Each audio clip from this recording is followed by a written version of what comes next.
Good morning. It is Wednesday, the 13th of May. I'm Maeve McMahon, and this is Europe Today, your daily digest of European news and context, live here on Euronews.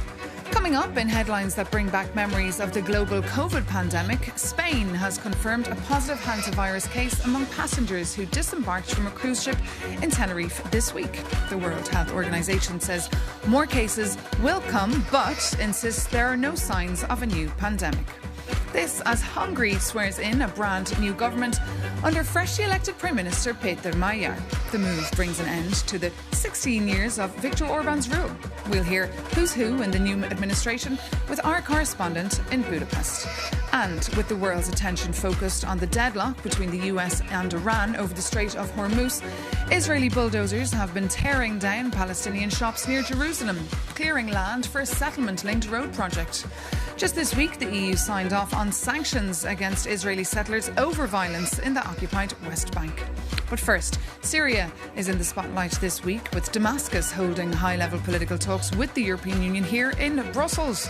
In an exclusive sit-down with Euronews, Syria's foreign minister said the country will not allow a, quote, rushed, unorganised return of Syrian citizens from Europe.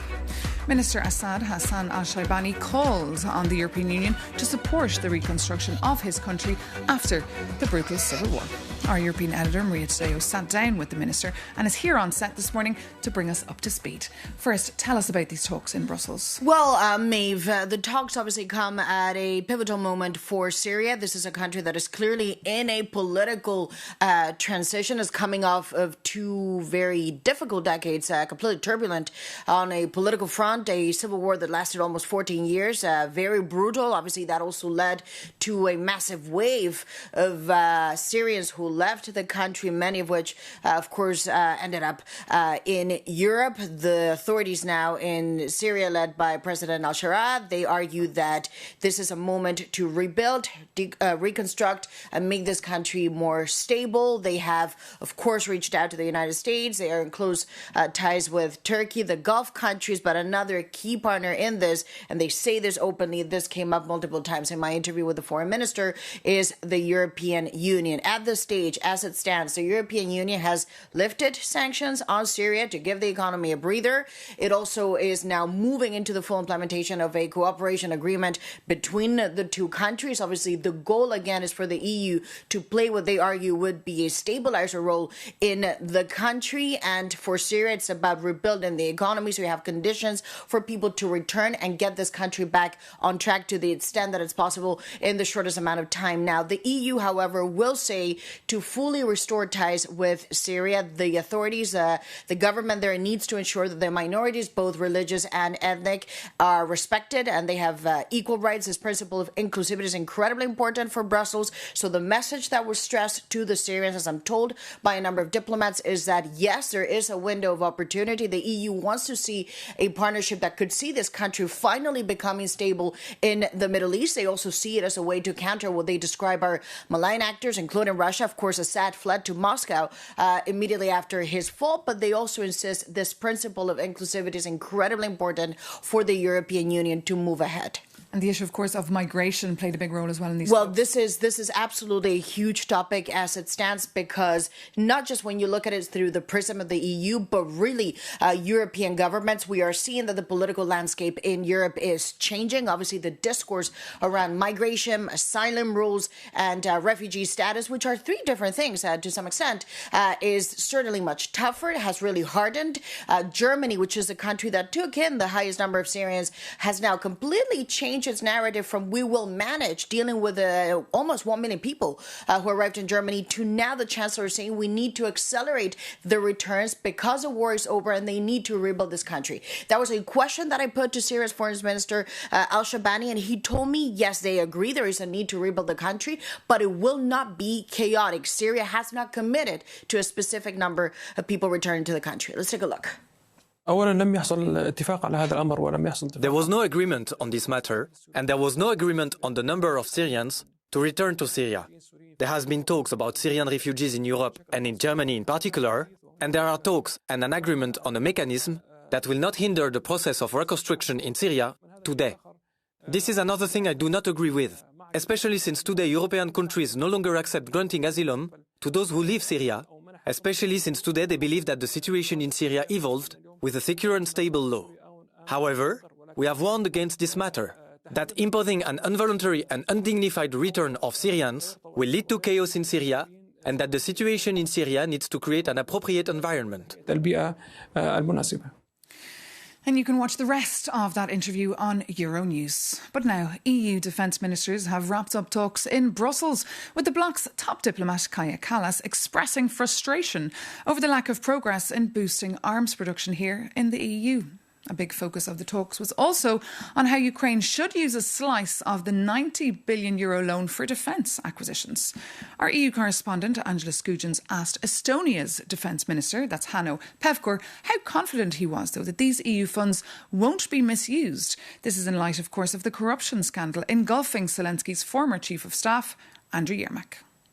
Well, we need to have the accountability in place, so there is no question. I believe it is definitely something Ukrainians are looking into very seriously, because it's also important for them that there are no rumors or no problems involved with that kind of assistance, because at the end of the day they need to get the support up and running for next years to come, and then even when the war will be over, or if the war will be over, then Ukrainians still need our assistance, our help, so to rebuild Ukraine and to help them to be a normal European country. So this is why it is first and foremost for the Ukrainians to show for their own people and for us that everything is in a good shape.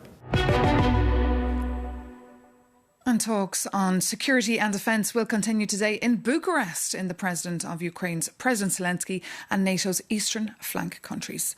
But now moving on, EU institutions are getting ready for a long bank holiday weekend here in Belgium. But it won't be relaxing, given nerves are high over President Donald Trump's big trip to China tonight.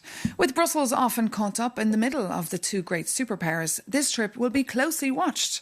Our Jakob Janis tells us why you should watch it too. For the first time since 2017, Donald Trump visits China. Yeah, I think you got it.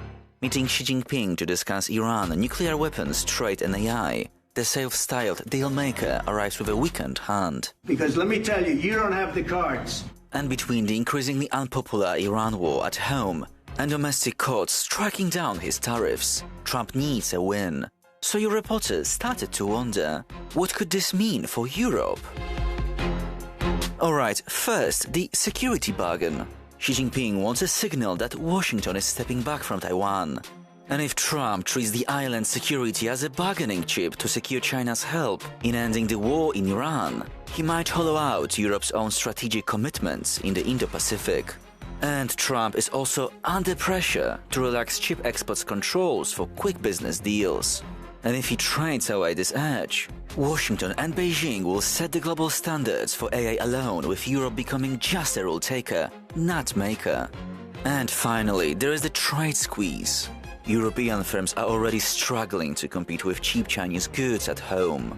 So if Trump relaxes tariffs, the flood of cheaper electronic vehicles and steel might result in European exporters losing their competitive advantage in the US to the same Chinese rivals that are already flooding European shores. And speaking of trade, let's not forget Trump has given the EU a deadline until the 4th of July to finalize a new US-EU trade deal or face 25% tariffs on cars. And in Brussels, the centre-right EPP group is rushing to settle, as a weekend Trump could turn his attention towards Europe next.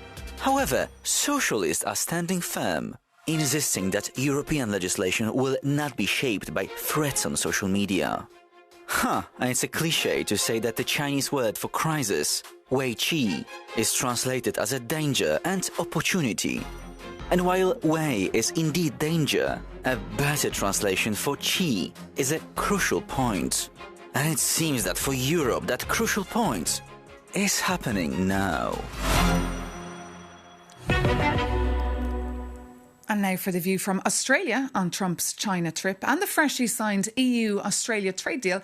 I'm joined here in the studio by the Australian ambassador to the European Union and NATO, that is Mr. Angus Campbell. Good morning and welcome to Europe Today. Hi Maeve, thanks very much. Great. So as we're sitting here, President Trump is en route to China with tech leaders like Elon Musk and Tim Cook. What are you looking out for during this? Hey, look, it's clearly a very important meeting, and it's important for the two countries, it's important for the world. A constructive relationship between China and the United States is something that I think we all hope for. And indeed, there are many issues that, if they work together, can be of great benefit to our world. So I wish them success, and I'm very pleased, and I think that we should all be very pleased that they are talking and that a summit is occurring.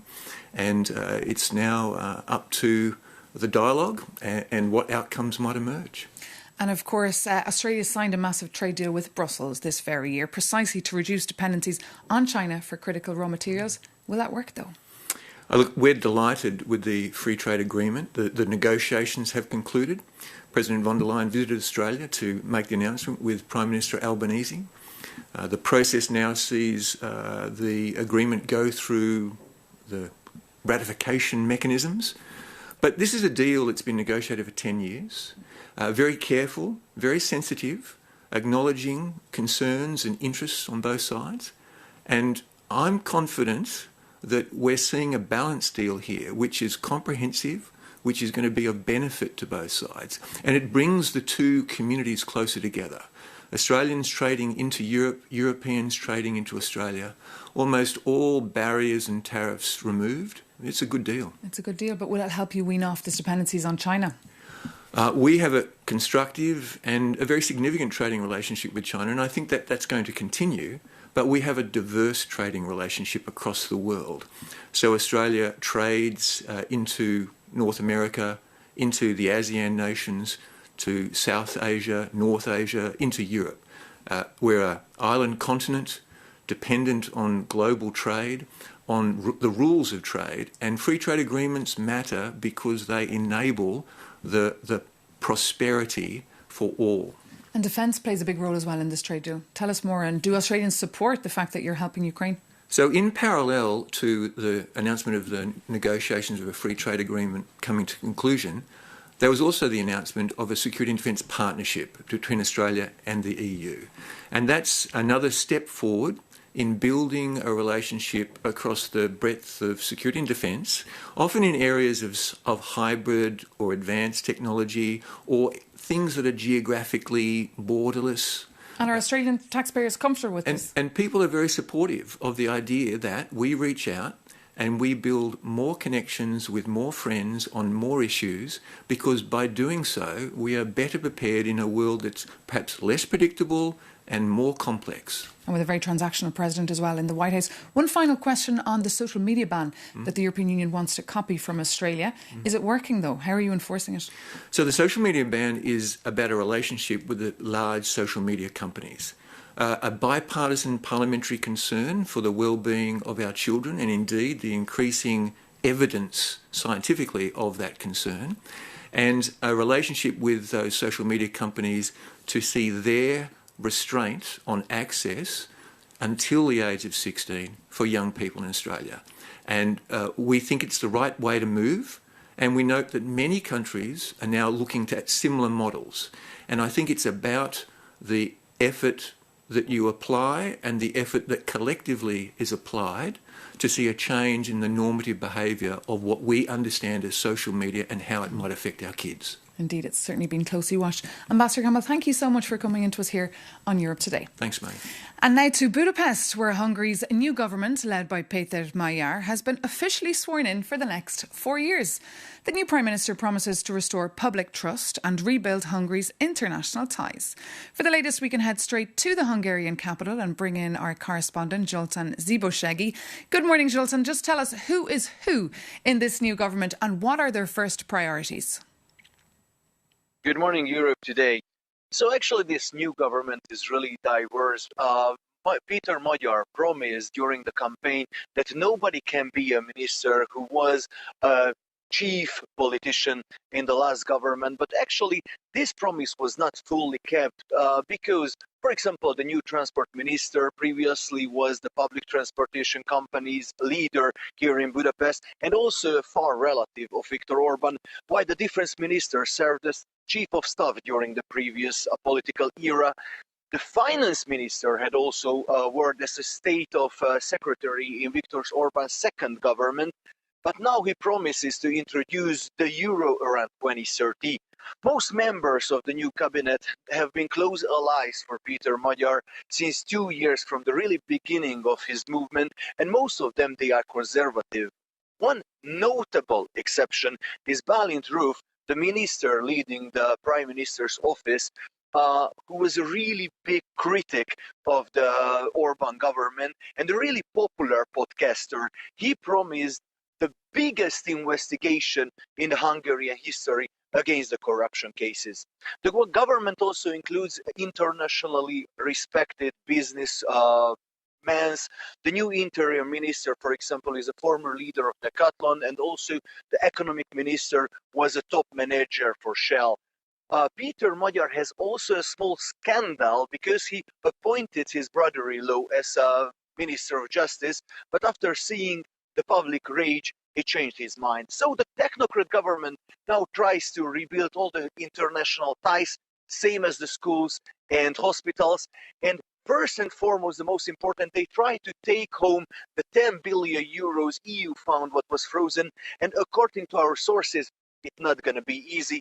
We hope that all the ministers will work with that passion how our health minister was performing his iconic dance, what was viral on the whole internet. Absolutely. That dance was something else. Zoltán Sziboszegi, thank you so much for that live update there from Budapest. Now moving on, EU ambassadors will be getting together today for the very first time to come up with a joint plan for containing the spread of the deadly Hantavirus. For an expert opinion, we can bring in now Professor Luke O'Neill from Trinity College in Dublin. Good morning, Luke O'Neill. Normally I tell my guests, lovely to have you with us, but in this case, when I see you, it's normally for bad news. But just tell us, we're hearing the World Health Organization says there's no risk to the general population and the hantavirus is not like COVID-19. What is your view here? That's exactly correct. Yeah, it's not like COVID at all. It's a different virus, different disease course. Very rare, this disease, the hantavirus causes overall. It's extremely rare. You know, unfortunately, of course, this outbreak on that cruise ship has happened, and we need a bit of caution because it's got a high mortality is one worry. 40% people might die of this, but it's extremely rare. So it's nothing to worry about at the moment, as long as we contain it properly, of course, is the key thing. As long as we can contain it properly. But people are alarmed because the headlines are alarming, bringing us back to those days of COVID. What would your advice to people be? Don't worry at all at the moment. I mean, let's just keep an eye on it. And all the great and the good, the CDC in the US, of course, in Europe as well, our agencies are keeping a very close eye on this. I mean, clearly it's a bit scary given the level of mortality that we've seen reported. People have died of this virus. It's extremely rare. Remember, in Argentina, about 100 cases per year out of a population of about 40 million. That's how rare it is as a disease, you know. But again, it's something to watch. Our initial fear was the virus might have changed. It might have been worse. That's not the case. It's the Andes strain of Hanta, and it's been seen for years and years. So we know a fair bit about this. We do. And of course, more cases are expected after the long isolation periods. And EU ambassadors will be gathering today here in Brussels for the very first time to discuss this. But of course, as you say, it's not an emergency. But what would your advice be to those politicians in the room today? Well, one good thing is it is a real disease in South America, so we may learn more about it anyway from this incident. That might help the situation in South America where it's more common. And the second thing is, of course, we need to be a little bit cautious. You can understand why they're meeting because it's all over the media. European citizens are concerned, of course. So anything we can do to reassure people is the most important thing, I feel. And at the moment, you're right. The funny thing about this virus is it can incubate in the body for 40 days. In other words, you can catch it, no symptoms for a week or two, hence the 42-day quarantine. There's 2 Irish people, many nationalities, stuck in quarantine for the next few weeks, just in case the disease emerges. And that makes perfect sense to keep an eye on these people. OK, Professor Luke O'Neill, thank you so much for joining us and sharing your expert opinion with us here on Europe Today on Euronews. And thank you so much for tuning in, as always. For more news on the Hantavirus or any of the stories we're covering for you here, take a look at euronews.com. And you can reach out to us, of course. Drop us a line, europetoday@euronews.com. That is our email address. We love hearing from you. Take care, though, and see you soon here on Euronews.